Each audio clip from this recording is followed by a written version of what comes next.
first episode, and then everything freezes. That's technology. It also has an awful lot to do with the fact that I've been gone for 4 weeks. Hello, and welcome to episode 38. Am I right? 38 of Shelf Analysis, and the first after the 4-week break when I was away from Holliers. This is going to be a bit like the radio show during the week, in that there's going to be an awful lot of buttons I'm going to forget to press. There's going to be an awful lot of things that I'm going to just flap at, and I'm possibly going to forget how to use words. But welcome along to the program anyway. This is the first of our series that starts now. Tons of guests to come over the space of the next 6, 7, 8 weeks, and then all the way through until Christmas and when I collapse in a heap. Tonight's guest we'll tell you about in a minute. There's a few things to do before that and before we get to him. As usual, bit of news, just some stuff that's been going on over the last couple of weeks, and mainly it's things that I think you should know about because it's things that you might be interested in doing or being a part of. I mentioned this possibly here on the last one at the end of July. I don't know if I did or not, but worth the shout out anyway. As part of this year's Dublin Book Festival, I'm going to be doing a, sadly not with live people in the room, but nonetheless a live physical face-to-face interview with Graham Norton. Graham is going to be in Dublin promoting his brand new upcoming novel, Home Stretch. If you want to get tickets to that, you can watch it virtually, and each ticket, of course, comes with a copy of the book itself. You'll find details of that on the Dublin Book Festival website. Just Google Dublin Book Festival, and you'll find them there, and you'll find more details about that as well. Let me see, what else I got to talk to you about? Oh yeah, before I do that, I'm going to do this. Also worth a mention is the actual first physical real world event that I'm going to be doing, and possibly the only one I'm going to be doing this year. Nobody else has suggested one. The Dromineer Nina Literary Festival is happening in October. It is going to have real physical events with socially distanced audiences in real rooms, and it happens in Nina. I've done it for the last few years. It's always a pleasure to go down to. I know our guest tonight is going to be at this year's festival as well. I'm going to be talking to, let me get this right, 3 previous guests here on Shelf Analysis. Liz Nugent, Catherine Ryan Howard, and Joe Spain, all on one panel. Our stage is going to be 85 feet wide to make sure we can accommodate all of us. And there's going to be a live physical in the room audience. Obviously, tickets for that are incredibly limited because of the nature of social distancing. So if you want to get more details on that, they haven't gone on sale as of yet. But if you want to check out the Dromineer Nina Literary Festival website, and there'll be more details about that there. One more thing maybe you'd like to get involved in as well. This was announced just while I was away as well. And it's the Irish Writers' Centre Novel Fair for 2021. I'm one of the 3 judges this year. I'm thrilled to be judging with Yen Ge and with Madeleine Keane. And it is a competition specifically for non-published authors. You'll find all the details, all the criteria, and everything you need to know over at the Irish Writers' Centre website.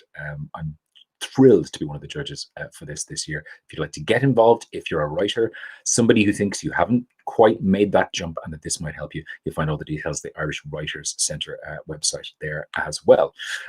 Before we get on to tonight's guest, one last thing.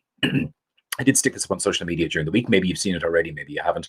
This is the nature of a month's worth of posts in work when you go away on holidays. It looks like this. So when I arrived back in, all of these books were in envelopes taking up half of the office upstairs. I was getting strange looks from the postal people. But you know, it's not bad for a usual August. I think it's slightly busier than normal. And yes, there's a ton of very nice and very interesting things there, and some of which I will get to and some of which I won't. But I did read, 7 books over the course of the month while I was away. I was away in Kerry for the first 2 weeks of the month. Had a lovely time sitting in a house with Liz and the dogs in pretty much the middle of nowhere. So I got a ton of reading done, and I am doing reviews of those books. We do them both in the Ricochet Book Club if you're there, or we will also do them on Twitter as well. And you'll find them on Instagram too. And more details about the Ricochet Book Club Instagram. We're finally going to start using it. It's been sitting there for a couple of years with no posts on it, and we'll get to use that over the course of the next while as well. I'll tell you a little bit about the guests that are upcoming on Shelf Analysis over the next few weeks at the very end. It's worth sticking around for. And also, if you would like to buy the book a brand new one from our guest tonight. We have friends, the publishers, who have offered us a 10% discount just to people watching Shelf Analysis tonight. Don't rat it out to anybody else. Do not put this on the internet. It is literally just for people who are watching here, and we'll give you details about that at the end of our chat tonight as well.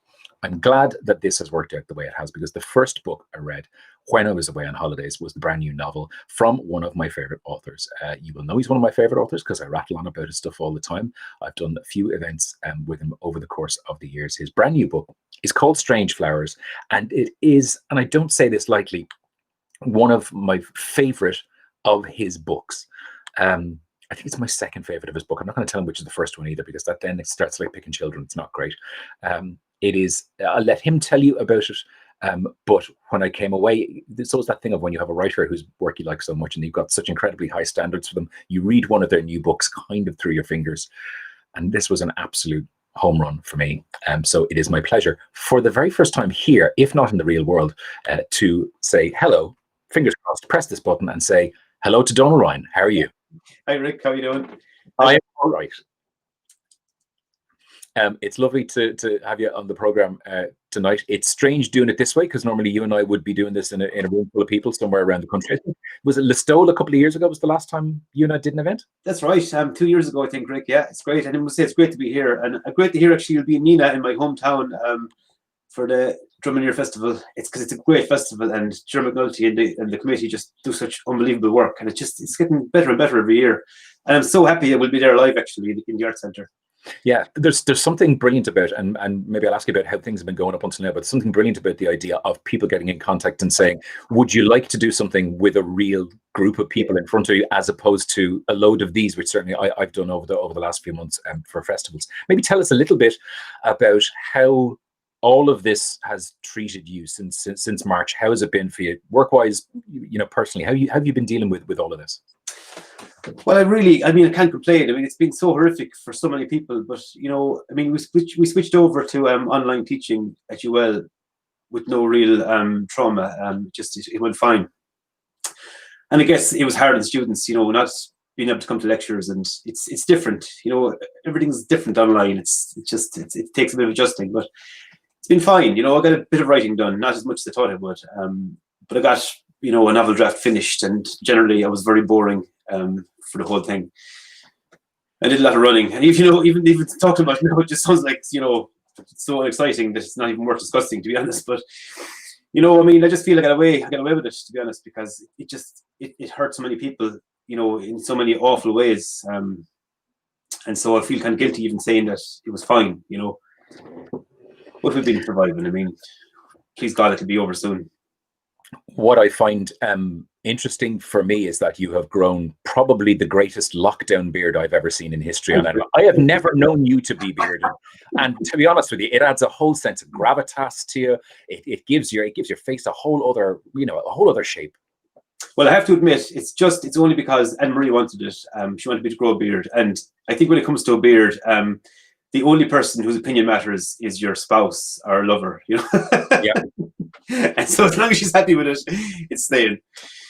Well, I had a beard years ago, so I always kind of felt, I always saw myself as kind of a man who would eventually have a beard again. I had one on and off for a couple of years prior to Liz and I starting to go out with each other. But once we did the beard stage, that was it. I think it's a precondition of our marriage. I think it's written somewhere down with something. And there are worse preconditions to have. Yeah, for sure. Okay, tell me a little bit before we get into your selections that you brought to the table tonight about the new book. Tell me about Strange Flowers. Maybe give us a little flavor of what the book itself is about. I actually forgot to bring a copy of my own book. and normally I would have a graphic that I would bring up on screen, and I forgot to bring the graphic. Rick, my publisher's going to be so mad at me. We'll sort that. Don't worry. We'll sort it. All Strange Flowers anyway. It's a book. It's set It's set in a fictional townland called Knockagownie, which means Hill of Lambs or Hill of Calves. I forget. Anyway, either way, and it really is based. It's set in my home village of Newtown near Nina, Tipperary, a place I love. And just today, actually, I saw a review of it in the Guardian, and they described it as it is my homecoming. But to be honest, it's not really, because I've set nearly all my fiction in the same fictional village with the same fictional milieu, and the same characters, kind of walk across each story. But it's about a family, two families really, called the Gladneys, who are from Knappagowney, and the Elmwoods, who are from Notting Hill in London. Actually, I'm going to stop you there briefly, and I'll tell you why. Because Liz has just sent me a message saying, "Do you know the book is probably on the shelf beside you?" And it is. Good memory. I'm going to do this. There you go. There's the brand new book. Thank God. And again, I would be nothing without Liz pressing the buttons and going, "It's, do you know it's on the shelf? It's on the shelf right beside you there." There we go. Apologies. We're in the story here. Go for it. So, well, the Gladneys, Paddy and Kit, are a middle-aged couple, and their daughter Moll goes missing and returns after 5 years with a husband and child, and their lives are changed forever. And really, I suppose it's a novel about familial love and you know the struggle, the terrible struggle that we can all undergo to be our true selves, you know, and the tragedy of so many people never actually achieving that, being, you know, true to themselves. And it goes through three generations of the family. There's Moll's son Josh has his own kind of dedicated section in the book, where he travels to London and falls in love for the first time. And it's a book, really. I mean, it's a book that it means a lot to me. It's a very personal book. You know, there's a lot of my grief was kind of poured into the book because I wrote it just after my dad died. I wrote the first draft fairly quickly, and so it was a book that I feel like cushioned me. It gave me a slightly softer landing. You know, I was able to fend off the terrible initial shock of grief because he died very suddenly and tragically. And you know, so I really feel it's a book that I feel really real fondness for, and real gratitude towards. And it feels like the most personal book I've written, to be honest. I didn't want to say anything to you, but when I was in the process of reading it, and I was sitting in a house in the middle of Kerry, because of the nature of the father-son relationship that is one of the central things in this book, I did have a moment where I thought it does feel like you have just transmuted something obviously incredibly painful and terrible, and you've turned it into something quite beautiful. Yeah, I mean, it wasn't as though I sat down and thought, okay, I'm going to use my grief now to create something. It really was, you know, just an act of self-preservation, of fending off the reality of things at the time, and it really worked. And you know, I mean, the final draft is vastly different to the initial draft, but still, all the same things happen, and all the same people are there, you know, and so and to become, you know, I always say this, but when you write a book, the characters become very real, and because I suppose you put so much of yourself and your own soul and the people and parts of people you love in the characters, that they become their own people that live and breathe and that you love, you know, and that you have conversations with, and you have a relationship with, and you know, and you share this kind of intimacy with. And so, you know, that sounds very airy-fairy and wishy-washy, but it does, you know, they wend the way into your soul, into your interior. No, I understand that. I mean, is there any particular reason as to why you start the book so far in the past? Is it just to give yourself running room to get all of these stories in? It kind of was. Well, I wanted Josh to be the age in the 90s that I was in the 90s, because Josh is me, basically. And so, because Josh had this huge grand adventure that made the book a lot longer, and it made the book a lot more inaccessible to anybody besides me, to be honest, in its first iteration. But that was it, because I wanted Josh to be in London in the 90s, and I wanted to be able to describe kind of my own experience of growing up and kind of approaching manhood in the early 90s. And also because I wanted to set, I wanted to kind of start at my own start in life. You know, I was born in this place. I was born in this small village in 1976, and I still have a very dim memory of the village in the 70s, and a less dim memory of the village in the early 80s. You know, when Ireland was a very different place to the Ireland it is now, but it was in a state of intense flux and very rapid change at the time. And so I wanted to be there. I wanted to be as real as possible, and it meant a lot to me that the hillside was vivid in my imagination, and I could see it really clearly, and I could see it as it was in that time. Because I wanted it to be real. I always want the gap between the reader and the story to be as narrow as possible. I really want what I write to feel extremely real and close to real life. And look, just before we move on, I do want to talk about the title just for a second, because I remember actually you and I did a different event. I think it was in Westport, where I was pushing you for any details about what was then the further ahead upcoming book, and Strange Flowers, the title just immediately there was when you said it in the room, people went, "Ooh, that sounds very interesting." Cool. And it's come together really well, and it sounds great. Listen, tell me a little bit about the books that you've chosen for us tonight. Then you've got a little stack of things in front of you that you think that we should have a look at. As always, on Shelf Analysis, for anybody who's watching this for the first time tonight, either on YouTube or in the Ricochet Book Club, or if you're watching this a little bit later on RTE Culture, I don't give you any criteria. It can be any book from any time, and it's up to you to fire ahead. So what have you chosen? Okay, well, this is a book to which I'm also very grateful, because we've had kind of a hard, stressful month in my family, and I've been reading this book, A Traveller at the Gates of Wisdom, by my dear friend Donal Ryan, every night for the last few weeks, and I'm still not finished. I am only up to 1916.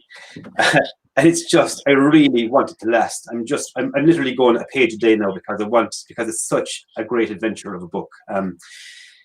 It's a story of one family, but it's told in such an unusual way. And I won't say too much about it, but it's the same family pretty much, but they're separated by a couple of generations, and they reappear as different people as the story goes on. And this story unfolds very gradually over 2,000 years.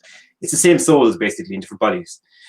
And it reaffirms for me, it proves to me again that, I've said it before, that there are writers like John Byrne and David Mitchell and Margaret Atwood who seem to be able to do anything. John is one of those writers who can just write any kind of book he wants. He's a magician. And this book has been giving me great comfort and solace, because it's just such a fabulous story. You get so sucked into it. It's just amazing. And it's just the way it's done is just so amazing and so unusual. I don't think it's been done before, to be honest. It's just... Yeah, if people want to see him talk a little bit about it, he's in a much earlier episode of Shelf Analysis. It feels like about 2,000 years ago, to be honest with you, but it's probably somewhere in March or April if people want to scroll back and they can find it there. Actually, sorry, I meant to say, if you're watching this live, of course, either on YouTube or in the Ricochet Book Club, you can stick questions in if you want to ask Donal something. Bernie just says, less of a question. I'm a big fan of Donal, adore his sense of place and his use of language and the way he can capture huge emotion in so few words. Wait for it. As a turles woman, I commend you. That's the important bit. Really good stuff. Tell me, what's book number 2? What have you got for us? Okay, I read this pretty much. I think I read it nearly in one day. Elaine Feeney's As You Were, and I felt as though I was in the hospital ward where the people were. I was so immersed. And Elaine is a poet, and there is poetry in her prose. Someone said to me, it was actually Michael Hughes said recently. I was talking to him at the John Hewitt Festival. And he said he would far prefer to read prose written by a poet than poetry written by a novelist. He's so right. And I was thinking, my own poetry sitting there in a folder going, it just says poems. And it's just decided a folder of awful poetry. Anyway, this is really a really great book. The dialogue in it just crackles. It's just alive. The characters are so alive in it and so real. And there's tragedy here, and there's comedy, and there's everything in it. It's a really, really fabulous book. Elaine Feeney, As You Were. It's doing really well, actually. It's getting fantastic reviews. It's selling really well. Yeah, and there's that strange thing in that, and Elaine was on a previous episode as well, and she talked about it too. And you're right, it's an absolutely fantastic book, but she manages to make what is almost a story that's told in a single hospital ward with a few diversions here and there to make it seem like it's a bit much bigger and broader. Yeah. And there's such a huge cast to it, actually, and you don't feel that at all. You don't feel like there's this kind of swarm of characters at all, because you get to know them all so well. It's amazing. There's a writer. Where's it gone? Oh yeah, here we go. Now look at this cover. Isn't that an amazing cover? Fantastic. It's fantastic. And the cover really reflects what's in the book, because it's vivid and colourful and violent and exciting. It's a chase across South America. And Tim McGowan has really walked the walk. I always admit, and maybe I shouldn't. I think sometimes I admit too much. But when it comes to travel, I'm really reluctant. And I've travelled the world a couple of times now, and I'm always reluctant about leaving home. Tim McGowan lives in South America or Central America, and he has reported on South American crime and politics for ABC, I think, and various American newspapers. He has lived the life, he's walked the walk, and now he's talking the talk in these books. And this is the second of his books, actually, and I haven't read the first one, Call Him Mine, but I'm going to have to. He's a fabulous writer. Tim McGowan, a Kilkenny man. I have to hold it up again properly because I keep moving it. Okay. Is there, and I suppose this is a silly question, but there's obviously a crucial part about covers in that sometimes for certain books that might get lost otherwise, if it's got a cracking cover, it will make you go, oh right, okay. Absolutely. And it will make you pick it up in a real physical bookstore. Yeah. It's obviously important to authors. For sure. and it's really it's tough art, you know. It really is, because I think they use focus groups and, you know, marketing research groups, but it's so hard to know until a book's actually on the shelves of a shop and is for sale. It's so hard to know what's going to catch someone's eye. You know, it really is. I used to do this awful thing. Oh, sorry, I'm covered in paint. I was painting all week. I used to do this awful thing of going to bookshops. It was so creepy. And it's been hard to come out. I'd watch until somebody was kind of around my book, and I'd watch, and I'd be waiting to see if they're going to look at it. You know, I'd be willing to go, please look at it, you know. And then I'd be thinking, oh, it's just too muted, you know, there aren't enough bright colours in the cover, and I was kind of blaming the cover for not selling and blaming everybody else. Even though it was a nice cover, but I mean, that's the kind of cover that really makes the book just jump off the shelf, and it really, it deserves the cover. You were at that stage of your career, though, where you probably just could have gone over and gone, oh, yeah, I've read that. That's very good. You should give that a go. I know authors who've done it. I used to go over and go, if you buy it, I'll sign it. And people go, oh, Jesus Christ. Yeah. Even if it got you one more sale, it's worth it. Yes, exactly. All right, what else have we got there? Okay, this is one of the most beautiful things I've ever read in my life. A Ghost, I'll say it properly, I enunciate properly. A Ghost in the Throat by Doireann Ní Ghríofa, who also is a poet, actually, a bilingual poet. She writes in Irish and English. She's a fantastic poet. It's unusual, you know. It's kind of the story of Doireann's own translation of Queen Art O'Leary, because it's a poem written in the 1700s by Evelyn Dovney Connell about her husband, Art O'Leary, being murdered and the aftermath. And Doireann kind of charts her journey in life as she translates the poem, and it's just, I mean, the prose is just so beautiful. And actually, I had marked a page because I wanted so badly to read a particular passage, actually. And now, of course, I took my bookmark out and I can't find it. But we have time. We're not in a hurry here. You can take your time. There's no. I can take a swig of my drink. You can fire ahead. Yeah, that's it. Okay. No, because there's a part, because you get so drawn in. You know, I mean, Doireann draws us all in as readers into. Oh yeah, here we go. Okay. She goes, she's also you. She goes, she's talking about this mysterious old woman who is Evelyn Dove, kind of an older version of herself, watching her younger self as she mourns her dead husband. And she says, she's also you, and she is me. We are both bound in that peculiar figure too. We peer through her eyes. We are wrapped in her dark cloak. We bend together to spread it over Art's body. We give of ourselves to shelter him. We stand with her to grieve him. This stranger holds all of us. I will not allow Evelyn Dove to suffer this alone, nor will you. Let us step in and stand with her. We cannot permit reason to intrude upon this moment. Do not deny us this. It's fantastic. You know what? It's a book as well about motherhood and womanhood and struggle in life and loss and near disaster. It's just a beautiful thing. I saw Wright describe it as his book of the year, actually, at the weekend. Doireann Ní Ghríofa's A Ghost in the Throat. It's phenomenal. It's something that's going to be part of the canon immediately, you know. It continues that thread as well that you're talking about poets who are bringing out, you know, exceptional novels at the moment. I put Keelan Hughes in there as well. She's also got a fantastic book out this year. There's a real strand and thread of incredible novels coming out from poets. Have you got one more, or what's the plan? Oh, no, I've got a few more, but I've mentioned very briefly. Okay? No, yeah, you take your time. I mentioned one of my dearest friends, Mary O'Malley, Gowden Dangeli. It came out a few years ago, but it's such a beautiful, beautiful collection of poetry, and all of Mary's collections are beautiful. Playing the Octopus came out a few years ago, and it's just phenomenal. And my friend Martin Dyer, Maiden Names, you know it as well. I do. I mean, it's just one of the most sublime collections of poetry I've ever read. Martin is just a genius. And Ireland House, you know, Ireland's first feminist press. And Alan Hayes at Ireland House is he's a fantastic publisher. He's just, I mean, he publishes books, you know, that sometimes go unnoticed, you know, but they're done with such care and love and skill. And, you know, I mean, because I couldn't access my office, I would have brought some books from Lilliput, my, you know, my first publisher. I mean, they've got books out lately, like Love Notes from a German Building Site by Adrian Duncan and Vatican Leipzig and that kind of thing. And they published Esgarrahal's first book, Between Dog and Wolf, which is phenomenal.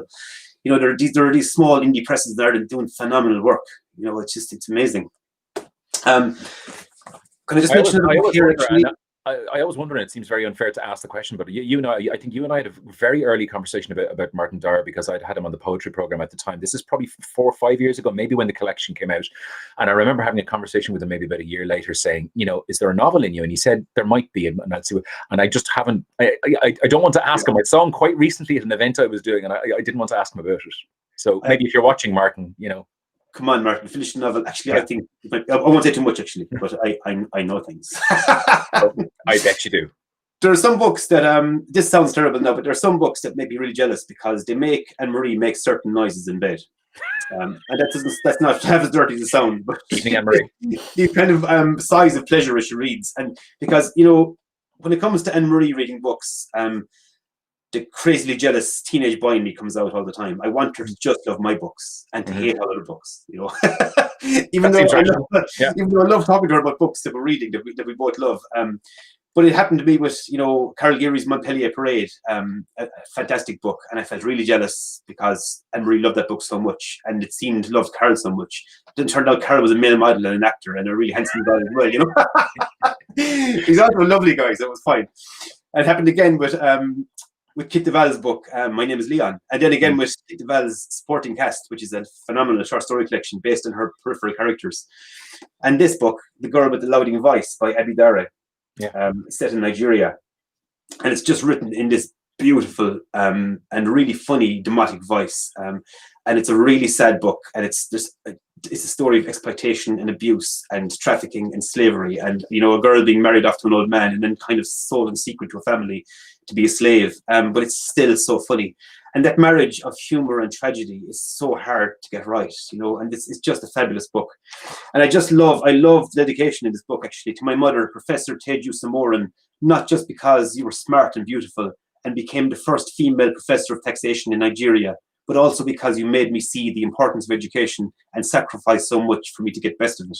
Isn't that a great dedication to her mother? And what a thank you to her That's mother. fantastic. Beautiful book in the world. Actually, you've reminded me just before we do anything else about, because I only saw the article today that you wrote for the Indo a couple of weeks ago. The one about the use of colloquial language and about the use of demotic voice. And I haven't laughed as long or as hard in quite some time. It was a fantastic piece. I posted it in the book club today if people want to have a look at it. That was obviously something, that you had a few pokes put at you over the years about. Yeah, I mean, when I first wandered abroad, when I first left Nina, I genuinely believed I had a completely flat, almost refined accent. I didn't think there was such a thing as a Tipperary accent. I thought we all just, we enunciate very well. We all speak clearly. We don't have any kind of twang or drawl to our accent. It's strange. We're so unaccented, and we all speak so well.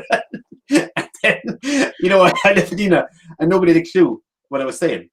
It was an awful shock, but and then I started to really listen to people's accents and people's voices and how people form words and how people's ideas, are contorted into the words they have, and I mentioned Wittgenstein a lot, but just that one quote of his that language as the vehicle of thought is the great paradox of existence. And it's so true, because we can only articulate through our words, usually.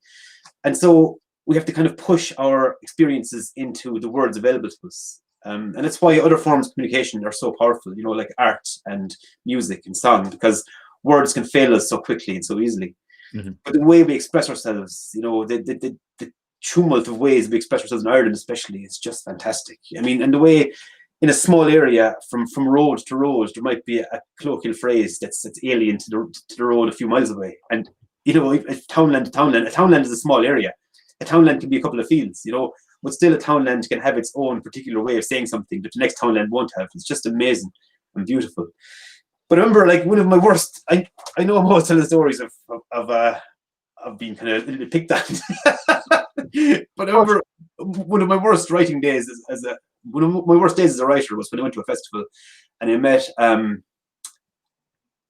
writer I really love and have loved for years, and he shook hands and he pulled me in close and he really insulted me in a kind of whisper to my ear, and he kind of told me, he thought I was shit, and I went off all upset, really upset over what had happened, because I thought he was such a great writer. And then about an hour later, I said to a group of acquaintances, guys, I'm going to the shop. Do any of you guys want anything? And this American girl stood up and she said, I I'm going to the shop. Do you want anything? Like that. Okay. It was actually far more hurtful than the writer who actually said I was shit, because it just seemed she was diminishing me into this kind of idiotic, boggy kind of voice, and I just felt, I remember going really red, almost purple. It was a really strange day, and it was a long drive home, I remember, and it was as though my dad had this psychic vision that I was upset somehow, because unusually he was waiting for me at the gate of the house with his arms out to give me a hug. It was as though something hit him. I was upset, something happened to him.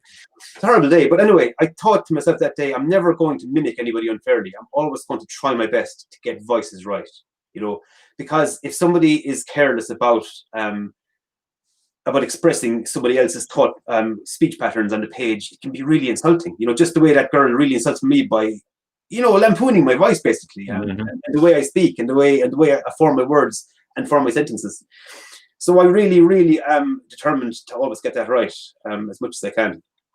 I think in terms of, as somebody who is just a reader, from the moment I first started reading your work, one of the first things I knew was all of this rings like it comes from the mouths of real people that I've met and people I know, and so it's something that you've nailed since moment one. But that's good. We know that. I'm going to throw you a couple of things before we finish, and again, they could have been questions. They're mostly just people who love you, so I'm going to throw those out here. Irene says, love all of Donal's books, reading and really enjoying Strange Flowers at the moment. I don't want to finish it. So proud that he's Irish. Susan just says, can Donal come on every episode? We'll have a conversation with you about that a little bit later. You're a very busy man, though. I just see these comments. Seriously, that's great. Orla says, would like to know favorite books from childhood. Do you have any? Oh, yeah, I do. Oh God, I have loads. I loved Enid Blyton. I loved Walter Mackin, and I loved more than anything Roald Dahl, and one book in particular, Danny, the Champion of the World. It was just because it seemed to be the first proper book I read. It's it was like a novel, and because Roald Dahl never patronized kids, and he just seemed to have such a wicked sense of humor. I remember reading an interview with his daughters about how he was the BFG, and how he acted out. He put on this very elaborate show for them every single night of their childhood, where he'd go outside and he had this big, huge thing rigged up where he could knock on the window of the room, and he'd throw his voice upwards in the voice of the BFG and act the whole thing out. And you said, even though they kind of knew it was him, they were still pretty much convinced that the BFG was outside their bedroom window every night. He just seemed like such a gorgeous human, and you can see that in his novels how much time he had for kids. And Danny, Champion of the World is just such a magical thing. It's a story about a young guy living in a gypsy wagon with his dad, and having these adventures, and they go poaching basically, and there's this huge poaching adventure, and it's kind of a good versus evil, ordinary guy versus evil capitalist story, and it's just pure joy. It's pure joy. I think just before we finish, if people want to hang on, we do have details of a discount if they want to actually go and buy the book, and I would suggest you do. But finally, this is what Shelf Analysis is all about. Our final comment of the evening comes from your friend and mine, Liz Nugent. And Liz says, name that writer and I'll kill him in my neck. And that's where we're finishing the show tonight. That's Thanks it. so much, Liz. This is fantastic in every way. Donal, thanks so much for coming on and having the chats with us tonight. Can I say thank you? Thank you so much for this Shelf Analysis. It's such a I love it. It's fantastic to watch. You're building up such an amazing archive of interviews. And just thanks just for being a man of books. You're a book superhero, and thanks so much. I now will have to, have that thing of imagining that you're watching every episode over my shoulder and go, it has to be good enough for Donal, right? It has to be, we'll figure that one out later. Thanks a million for coming on tonight, Donal Ryan. Cheers. The book is Strange Flowers, Thank you, and it's exceptional. And thanks a million for coming on tonight, Donal. Cheers. Good luck. Bye-bye. Now, here's what you've been waiting for. Oh, it got dark. What happened? Do you remember John Irving? This is the whole John Irving thing again. Don't worry, I'll have a light set up for next week. I forgot it gets dark in the autumn. Now, if you want to go and get yourself a copy of Donal's brand new book, it is called Strange Flowers. It is bloody exceptional. I would highly recommend that you do. The publishers have asked me to let you know that there is 10% off at easons.com. Just use the code, unsurprisingly, Donal Ryan. All one word. You'll get that at easons.com, 10% off if you want to get Strange Flowers. They've also asked me to say, just don't pass it around. It's not for the entire world. It's for everybody watching Shelf Analysis tonight. That's what it's for. A couple of things for you. Next week on the show, do I have this right? Do you know what I'm going to have to do? I'm going to have to look up in my own diary and my own phone and tell you who's on next week's show, because I got 6 weeks here there. Yeah, that's it. Next Wednesday night. First time we've had him on the show, and I think the first time I've ever done an interview with him. He has a brand new Charlie Parker book out. We're talking to John Connolly on shelf analysis this time next week. Over the next few weeks, we have Louise O'Neill, we have Patrick Frayne, we have Robert Webb, that Robert Webb, we have Simon Mayo, that Simon Mayo, we have Richard Osman, that Richard Osman, all coming up over the space of the next while, and we have tons of people to talk to between now and Christmas. We'll also have a couple of specials as well. I kind of have a load of people I want to squeeze in, and it's a little bit more than once a week. So there will be some specials that'll go out on different days of the week, but I'll flag it all with you beforehand. Thanks a million for watching. I'll see you on RTE Gold during the week at 10 a.m. And we're back here with another shelf analysis next Wednesday night from 8 o'clock. In the meantime, have a look at this and enjoy the brand new graphics that I had made up, seriously, by a professional actual graphics dude for this. Have a lovely one. Take it handy and good luck.